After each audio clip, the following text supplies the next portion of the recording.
হচ্ছে 4 প্রো। আচ্ছা, 4 প্রোবের ইনস্ট্রুমেন্টের জন্য আমরা যেটা করবো, প্রথমে কারেন্টটাকে ফিক্স করবো।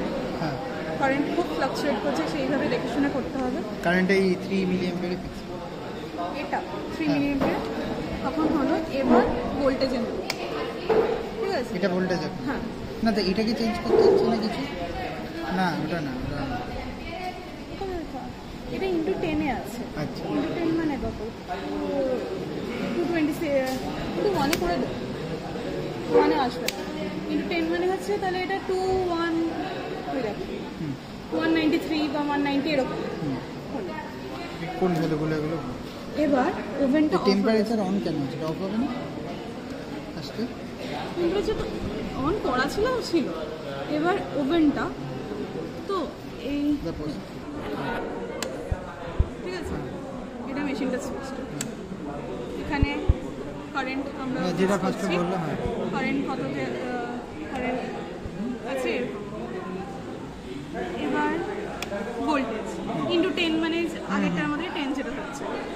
এবার এখানে ওভেনটা কে এই যে 306, এবার ওভেনটাকে আমরা হালকা টেম্পারেচার বাড়াচ্ছি যাতে এই লাইটটা জাস্ট জ্বলবে। এই যে লাইটটা জ্বলবে, এবার টেম্পারেচার আস্তে আস্তে বাড়বে। যতক্ষণে লাইটটা নিভু হয়ে যাবে তখন আবার টেম্পারেচারটাকে বাড়াতে হবে। খুব টেম্পারেচার আবার হালকা এটাকে বাড়াতে হবে। এবার আস্তে আস্তে এই টেম্পারেচারের এগেইনস্টে আমরা ভোল্টেজটা দিচ্ছি। এখানে কোন ভ্যালু? এই তো টেম্পারেচার, এই কলামটা ভোল্টেজের কলামটা। শুধু এইগুলো নেবে, বাকি সব কিন্তু ক্যালকুলেট করে আসছে না। আচ্ছা, এটা একবার 3 মিলি অ্যাম্পিয়ারের জন্য, আর একবার সেম 5 মিলি অ্যাম্পিয়ারের জন্য। আর কিছু নেই চেঞ্জ? হ্যাঁ, এবার একবার তোমার টেম্পারেচার বেড়ে রিডিংটা নেবো, একবার টেম্পারেচার কমে রিডিং। এখানে কোথায় আছে বেড়ে কমে? এখানে আমার ওভেনটা কমে যখন নিভে গেছে, এখানে তখন আবার হালকা, যাতে জাস্ট লাইটটা জ্বলে। আর কমার রিডিং গুলো কোনটা?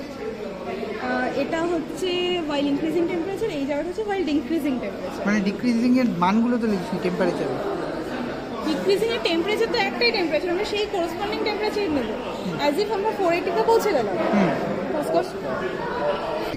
এটা টেম্পারেচার বাড়ছে, ভোল্টেজ লিখছি, দিয়ে বাড়তে বাড়তে এত দূর গেল। হ্যাঁ, অনেকটা ডেটা আছে। এবার এই যে 480, তো এতটাই এক্সামে রিচ করাটা একটু মানে ডিফিকাল্ট। আমি বলছি টেম্পারেচার কমতে টাইম লাগবে। আচ্ছা, তো মোটামুটি আই গেস 430 হয়ে এরকম জায়গাতে ছেড়ে দিলে, মানে মোটামুটি নিচে 430-40-এ ছেড়ে দিলেই বেটার।